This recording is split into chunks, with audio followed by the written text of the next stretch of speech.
The Thorne mansion stood against the darkening California sky like a fortress of glass and stone.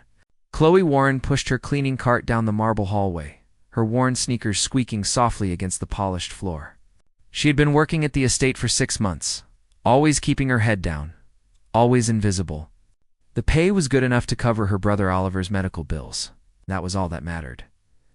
Outside, meteorologists warned of an unusual storm system moving inland. The staff rushed through their duties, securing outdoor furniture and checking emergency supplies. Chloe moved through the eastern wing, dusting priceless artifacts she could never dream of owning. Her fingers trembled slightly as she cleaned around a Ming Dynasty vase, worth more than she would earn in 10 lifetimes. Vincent Thorne appeared in the doorway without warning. At 36, he carried himself with the quiet intensity of someone who had built empires before most people finished college.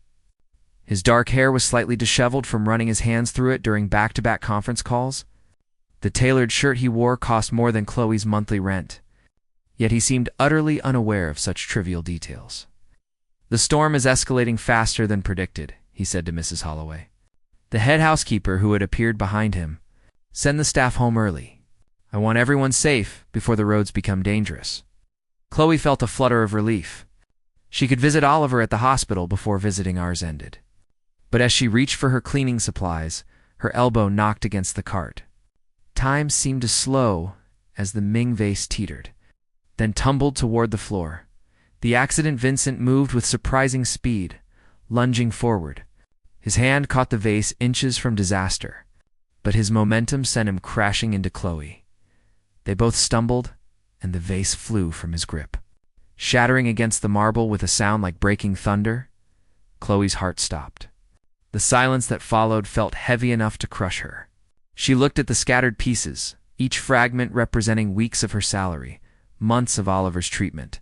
Her vision blurred with tears she refused to let fall. "I am so sorry," she whispered, her voice barely audible. "I will pay for it.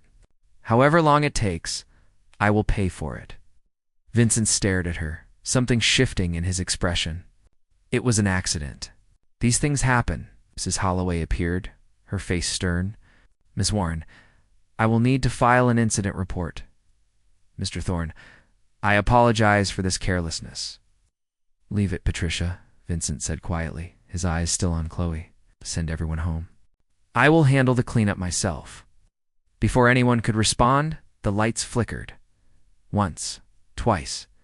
Then the mansion plunged into darkness. A deep rumble shook the foundation. Not thunder, but something far more terrifying. The earthquake hit without further warning. Descent into darkness, Chloe grabbed the wall as the floor bucked beneath her feet. Somewhere in the mansion, glass shattered. The emergency lighting system failed to engage. Vincent's hand found her arm in the darkness, steadying her. "The wine cellar," he said urgently. "The structure is reinforced. We need to move now." They stumbled through the hallway together, Vincent using his phone's flashlight to guide them. Another tremor sent a chandelier swaying overhead, its crystals chiming like broken bells. Chloe's breath came in short gasps as they reached the cellar door. Vincent pulled it open and ushered her down the stone steps. The wine cellar was vast, lined with bottles worth millions. But as they descended, Chloe noticed water seeping through cracks in the foundation. The earthquake had ruptured something deep in the mansion's infrastructure. Vincent noticed too, his jaw tightening. "We should be safe here until the shaking stops," he said, trying to sound calm. But Chloe heard the tremor in his voice.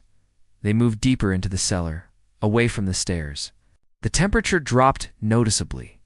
Chloe wrapped her arms around herself, shivering in her thin uniform. Vincent removed his jacket without hesitation and draped it over her shoulders. The gesture surprised her. Another violent tremor struck.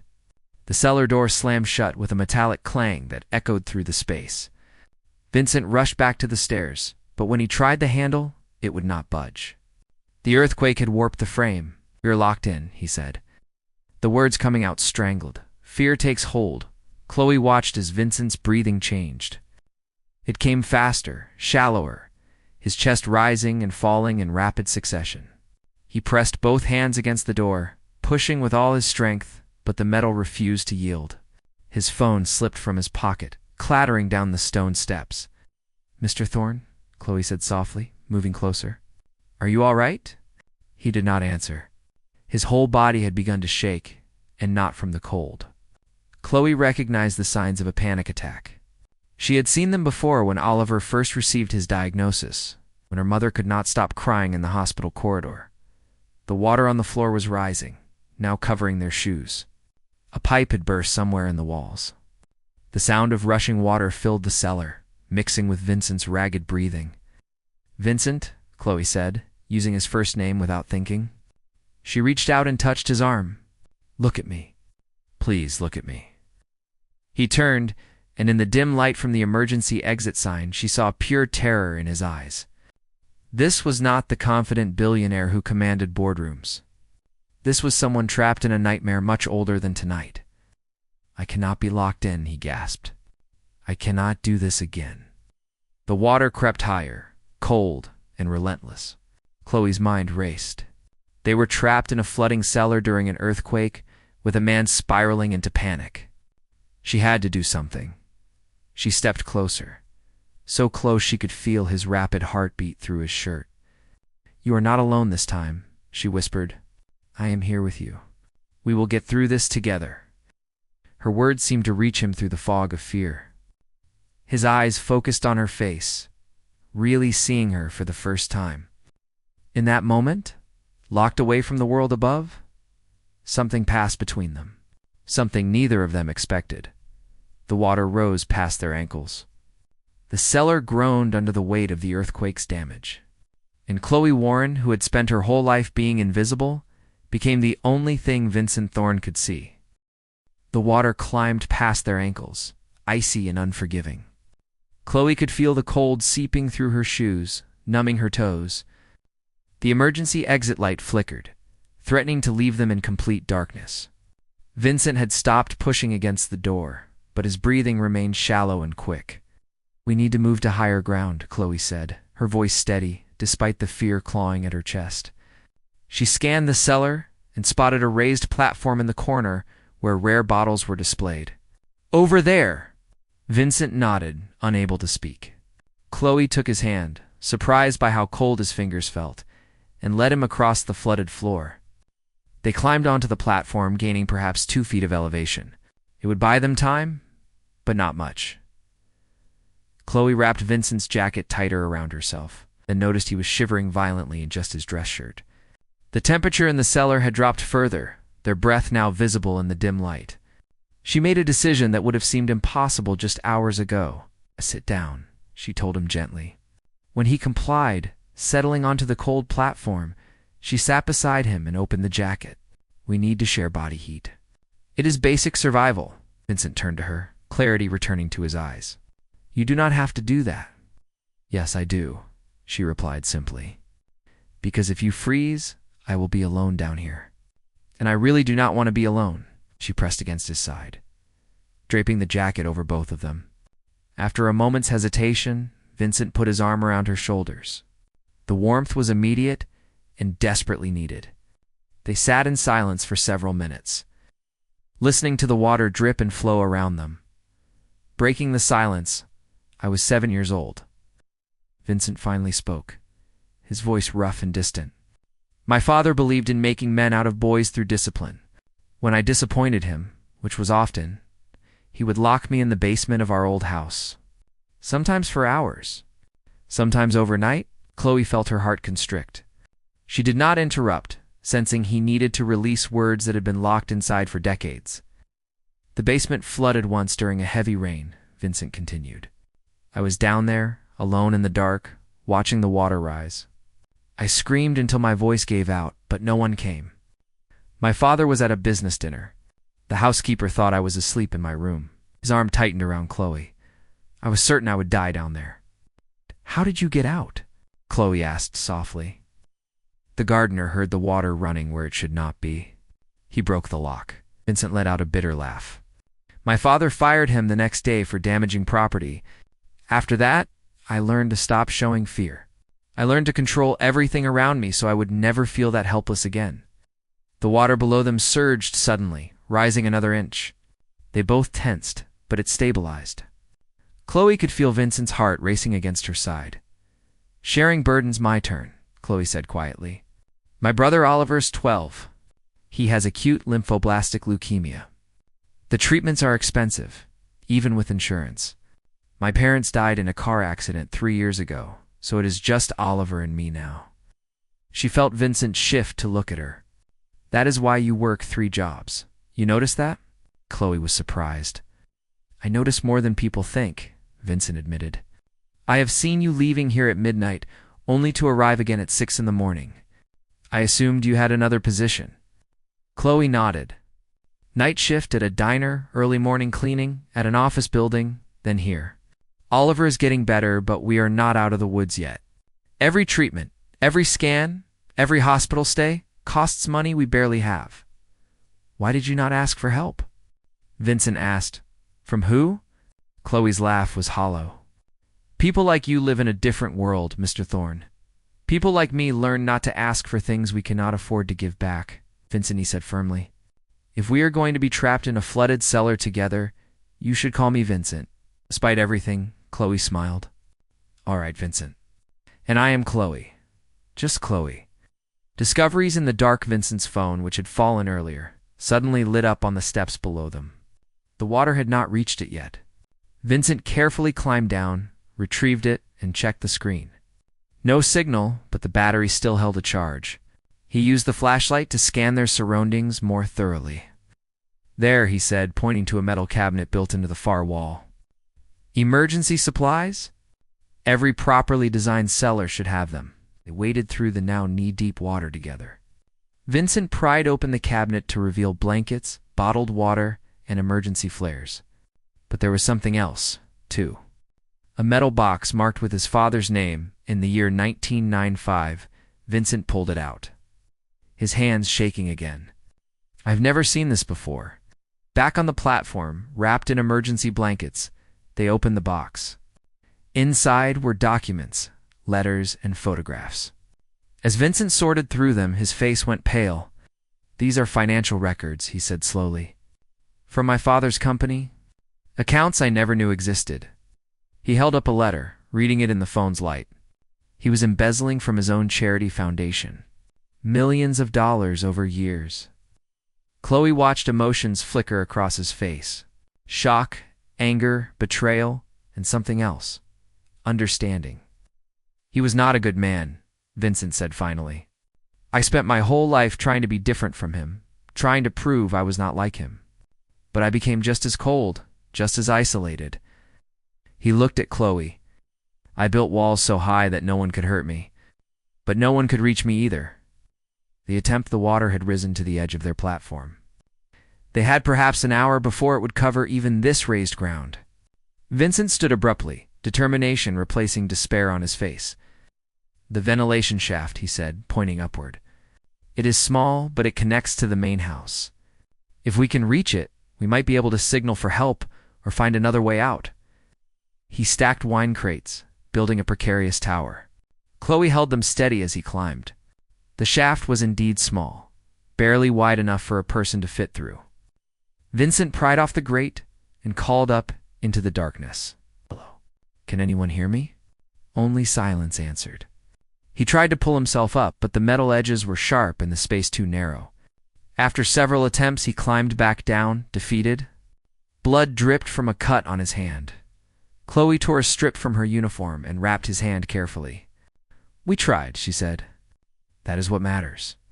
Vincent watched her tend to his wound with such gentle care. "You should be terrified right now. We might die down here.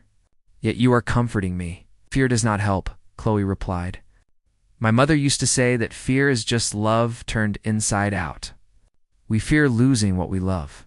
But if we focus on the love instead of the loss, we find strength we did not know we had." Truth in the flood, the water touched the platform. They had minutes, not hours. Vincent pulled Chloe close, both of them wrapped in the emergency blankets, holding on to each other as if their combined strength could hold back the flood. "I am sorry I never saw you before tonight," Vincent said. "Truly saw you. You work in my house, and I treated you like furniture." "You are seeing me now," Chloe whispered. "That is what counts." Vincent cupped her face with his uninjured hand. If we get out of here, I want to help Oliver. I want to make sure he gets the best treatment available. Please let me do that. Vincent, I cannot accept that kind of charity. It is not charity, he said fiercely. It is me trying to do one good thing in a life filled with cold transactions. It is me trying to be the person my father never was. Chloe's eyes filled with tears. Why does it take a disaster for people to see what really matters? I do not know, Vincent admitted. But I am seeing it now. I am seeing you, Chloe Warren, and I do not want to look away ever again. The water reached their feet. Above them, faintly, they heard voices, shouting. The rescue team had finally arrived. Vincent pulled Chloe to her feet, and together they shouted back, their voices joining in a desperate chorus that echoed through the flooded cellar. As the sounds of rescue grew louder, Vincent held Chloe tighter. The walls he had built around his heart were crumbling, washed away by the very flood that had trapped them.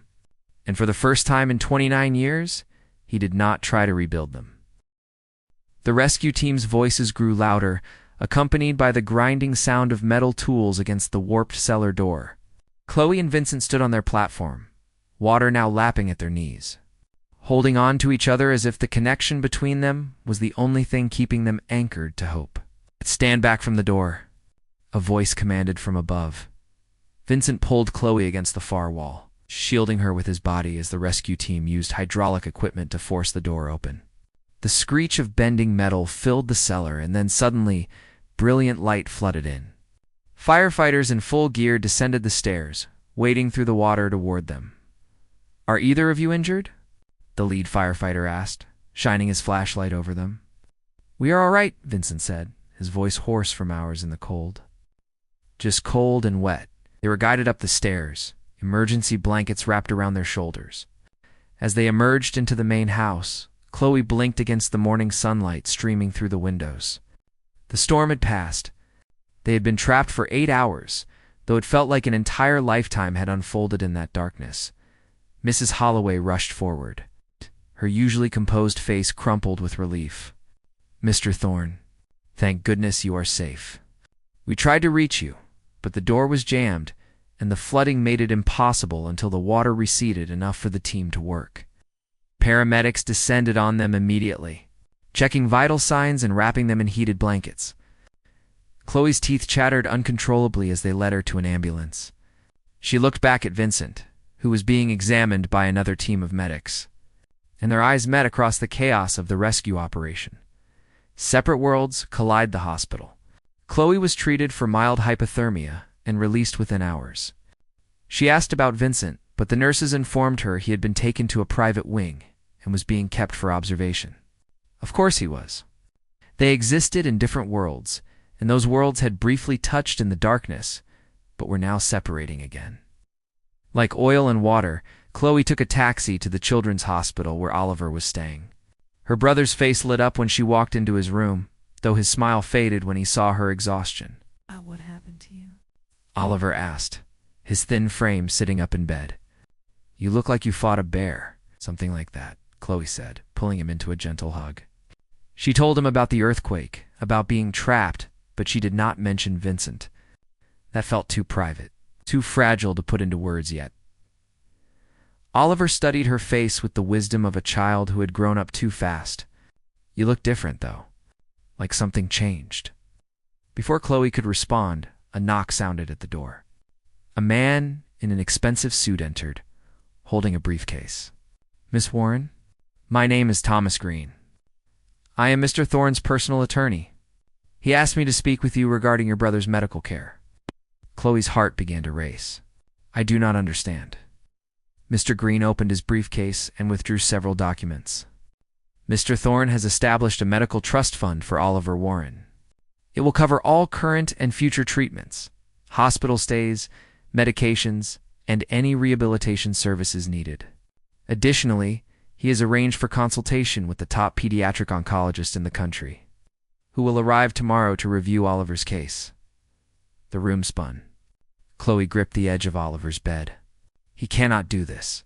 It is too much. Mr. Thorne was quite insistent. Mr. Green said gently. He also wanted me to tell you that this is not charity. He said you would understand what that means. Tears spilled down Chloe's cheeks. Oliver looked between them, confused but hopeful. Does this mean I can get better? Yes, sweetheart, Chloe whispered. This means you can get better. The media stormed by evening. News of the rescue had spread. Cameras surrounded the Thorne mansion. Headlines screamed about the billionaire trapped with his maid, speculation running wild about what had happened in those 8 hours. Chloe watched the news from Oliver's hospital room, her stomach twisting with anxiety. Sources close to the Thorne family questioned whether this generous donation is appropriate. One news anchor said, her tone dripping with insinuation. Some suggest the relationship between Mr. Thorne and the young housekeeper may have crossed professional boundaries. Chloe turned off the television, feeling sick. She should have known this would happen. People like her did not get to have moments with people like Vincent without the world tearing it apart. Her phone rang. An unknown number. She answered hesitantly. Chloe, it is Vincent.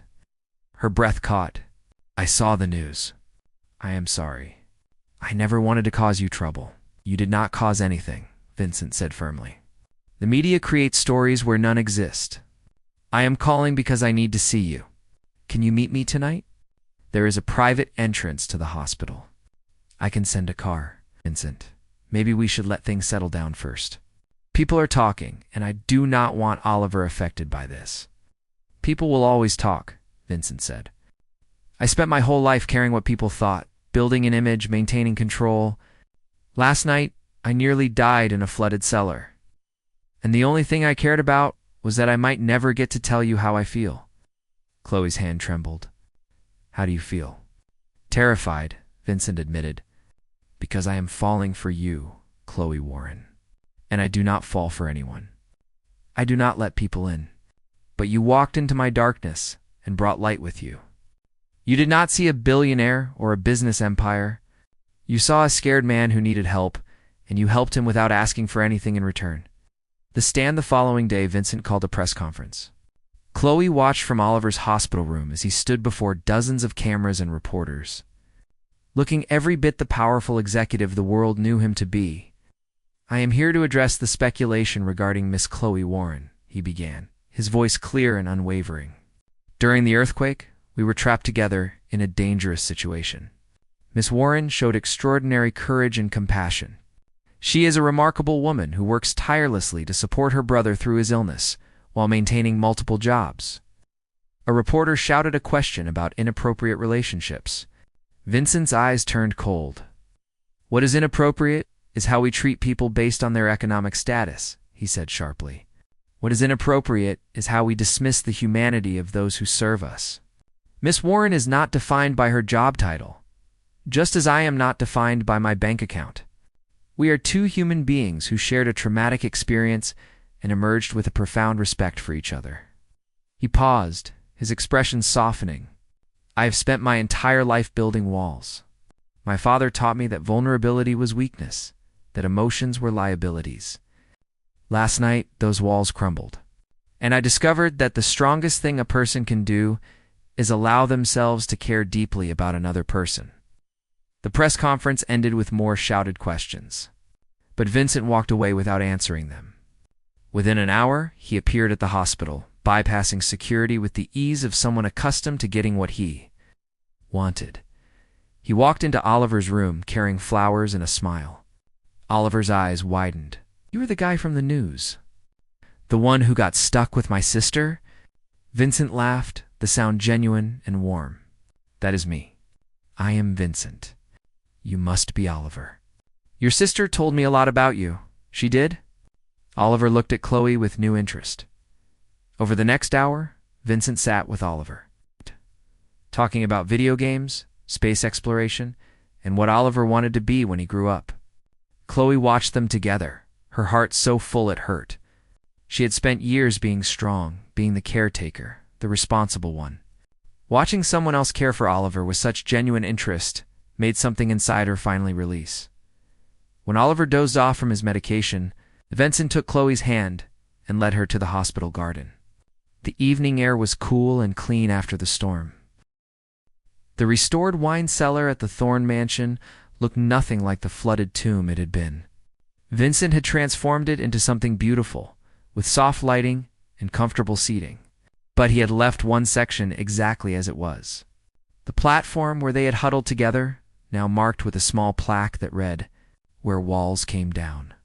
Chloe stood beside Oliver, who looked healthy and vibrant after months of successful treatment.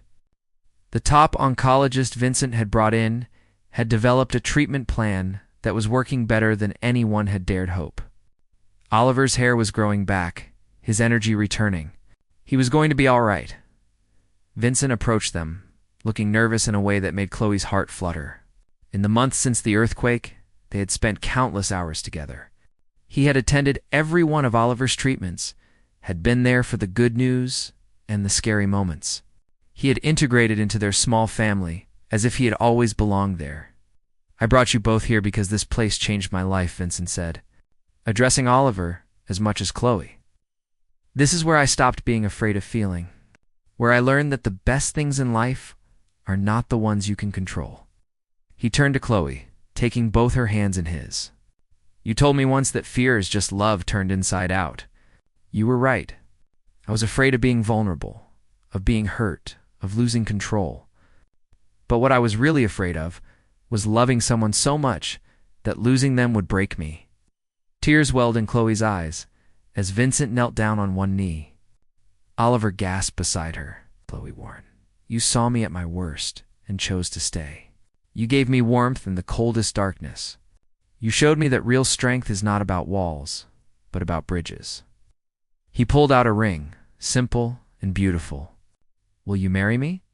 Chloe could barely see through her tears. "Yes," she whispered. "Yes, 1,000 times yes." Oliver cheered, throwing his arms around both of them.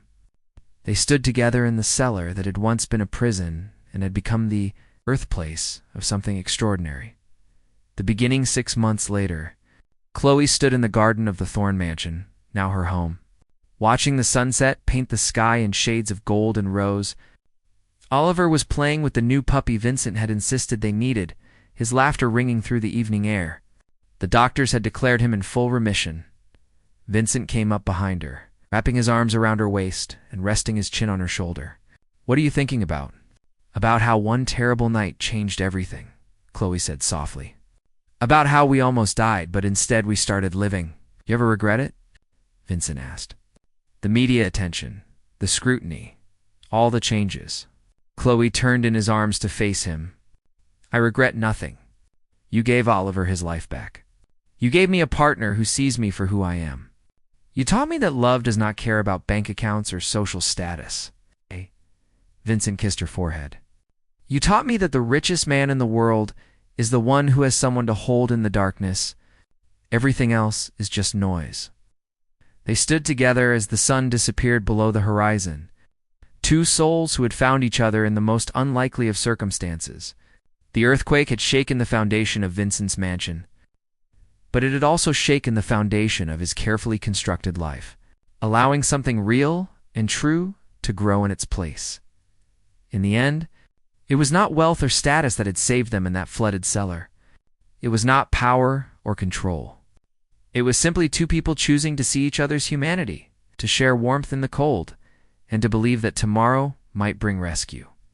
And it had, in ways neither of them could have ever imagined. The end.